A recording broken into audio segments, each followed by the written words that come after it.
trying to have an answer, Boeing actually brought in new leadership. Jim McNerney was brought in from, he was a prior 3M, GE guy, heavy duty player, one of these business leaders that had a very practical and pragmatic approach about leading the organization. And what he found was that Boeing had really taken its eye off the international market share. It really had not done its homework in terms of the Airbus threat that was coming through.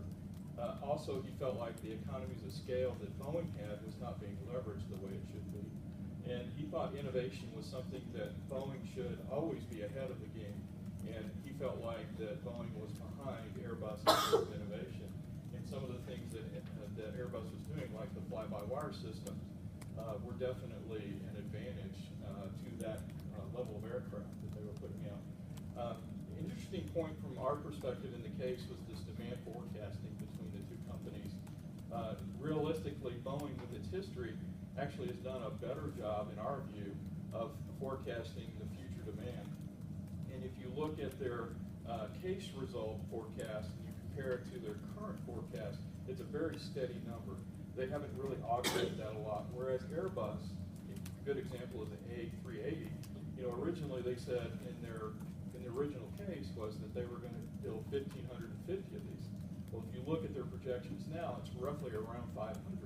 So they have really pushed back on their original demand forecast for the really large aircraft, and they've actually inserted a new aircraft, which is the A350, to the cycle. So we thought those were important points in terms of context of this. From a footprint perspective, Boeing obviously has a commercial aircraft play in the wide and narrow, corporate freighters, just like Airbus does. Boeing, in our view, has a broader offering in terms of defense, space, and security.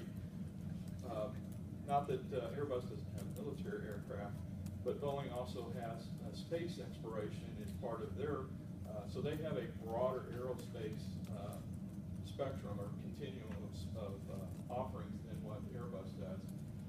And also we thought that the inclusion of Boeing capital as a way for financing was an important advantage to the normal customers who buy routinely, although the advantage that we see long-term is really based more on how Boeing attacks the market from a marketing perspective.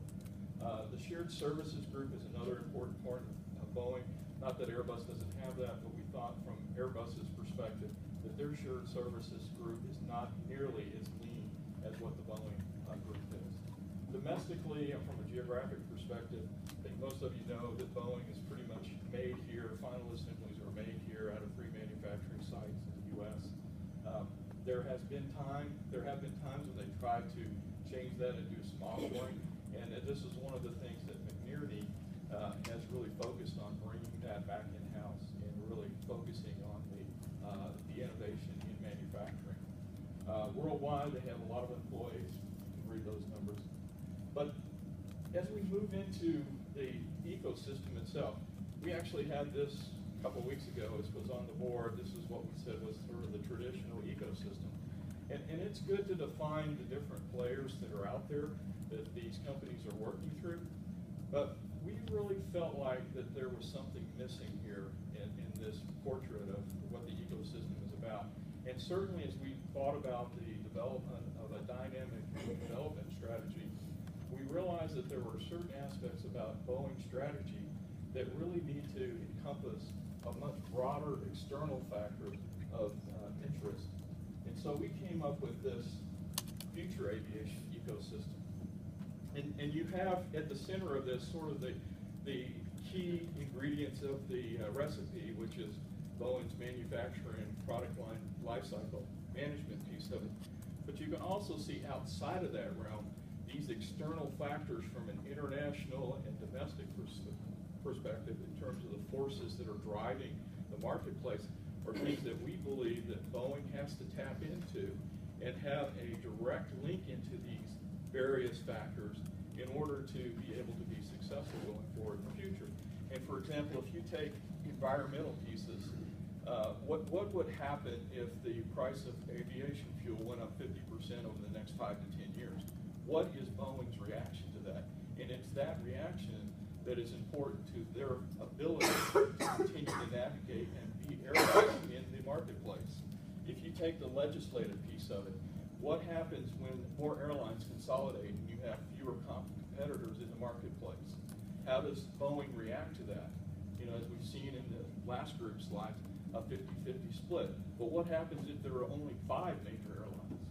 Is that going to continue? What can Boeing do if that's what happens? What can Boeing do in its strategy to try to drive a better solution?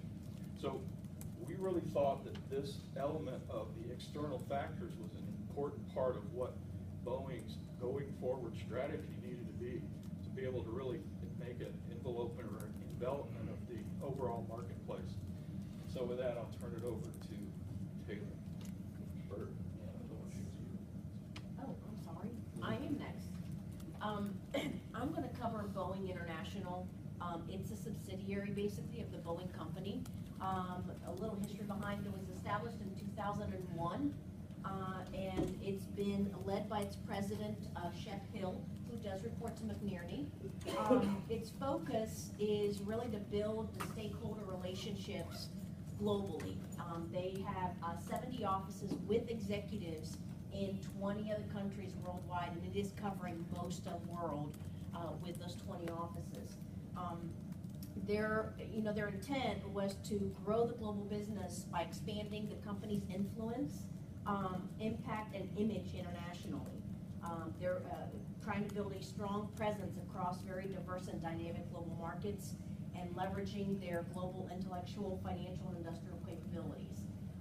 One of the things that also they're trying to just get that global footprint out there and making sure that all of these relationships are mutually benefiting, not only for them, but for their partners as well, which I'll cover a little later. So, Boeing International, as I mentioned, it is a subsidiary, and it supports both Boeing Commercial and Boeing Defense.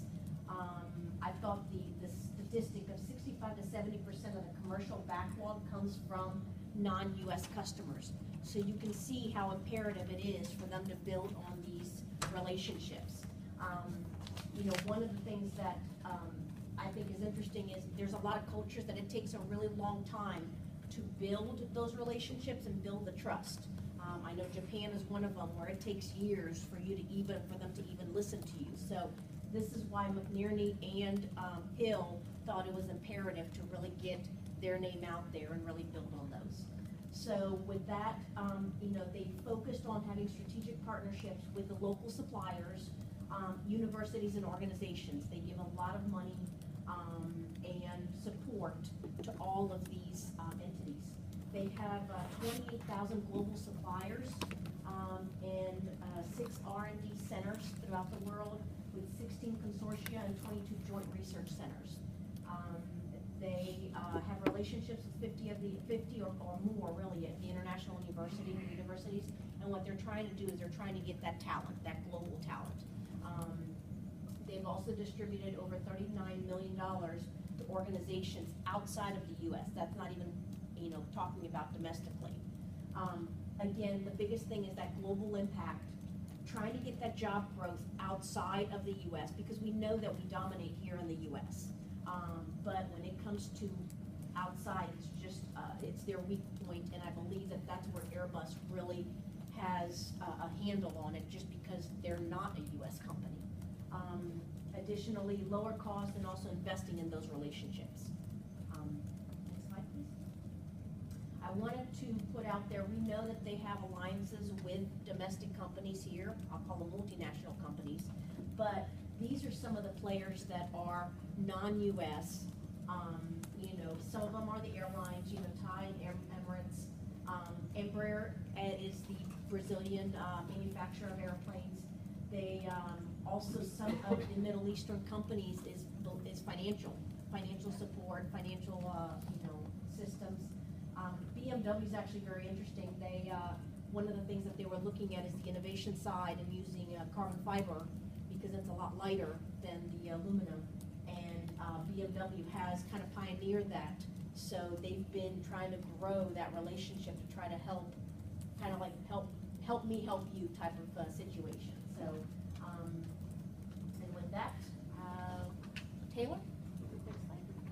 to talk about some of the domestic policy and political strategies, regulatory strategies. So just to start off, the reason this is so important is, Boeing is such a large factor in the U.S. economy. They have employees in all 50 states, they have suppliers in all 50 states, and they contribute $1 billion each week to the U.S. economy. So because of that, they're obviously going to be interested in the regulatory happenings in the U.S.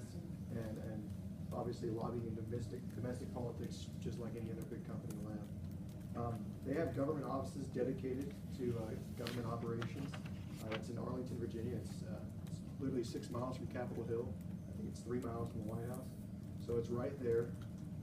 And they basically, it's a big 11-story building dedicated to basically interaction with not only domestic politics, but also the international politics and the government agencies out there. There's 9 VP level executives who function there. And basically, for the most part, their entire job, from a regulatory perspective, is to ensure fair trade practices and ensure that legislation that gets passed has a minimal impact on Boeing's competitiveness on the global market. The ultimate goal is obviously to maintain that competitiveness. And one way, they've done something like that is, there's obviously the World Trade Organization thing that I'm sure you hear about and read about the case with their subsidies. But just to kind of go off a little bit, a different one, in 2002, Boeing had invested some money in deregulating the Brazilian airline industry because there was laws that basically prevented more than 20% of the international players in the market. So Boeing pushed for 49%. So that's just an example outside of the typical World Trade Organization one. In terms of lobbying in domestic politics, they do make corporate contributions to candidates and political parties, as well as interests or specific ballot issues, whether that's either opposing or supporting, as long as it's obviously in the best interest of the company. They do not contribute to federal candidates because that's prohibited by federal law. However, they do still have some senses of being around that. For example, in 2009, Hillary Clinton pushed a huge Russian contract through. It was $3.7 billion. She worked with political leaders over there to push sales through. And shortly after this, and this was a recent article I was reading, it actually came out 2 weeks ago.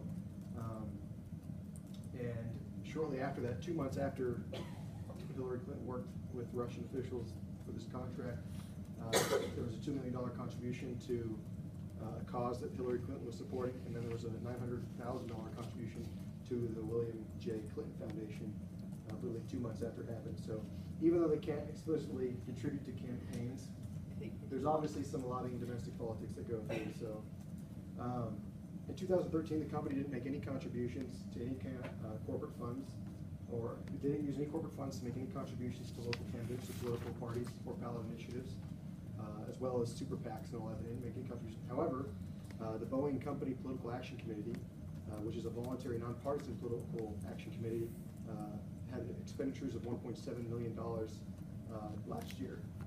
And so even though the company itself didn't use corporate funds, they did have a political action committee that did. If you go to the next slide. So to talk about political economy, as I said, they invest heavily in analyzing the interaction between economics, legislative action, trade, and politics on a micro and a macro level. As I said, there was 9 VP levels, just to give you an idea of how much they're investing just on the VPs. You're looking at $5 million in the last 3 years in stock options for just the senior VP, not to mention the other 7 or the other 8. Obviously, in terms of their actual public policy, these are the ones they explicitly stated that are pretty important to them. Defense is obviously a big one for them. They're against reducing defense cuts because 44% of the revenue in 2011 came from defense contracts. Financial services wise, they focus on import and export debt. And U.S. import and export banks partner with them, and 60% of the loans the U.S. Export and Import Bank went through Boeing.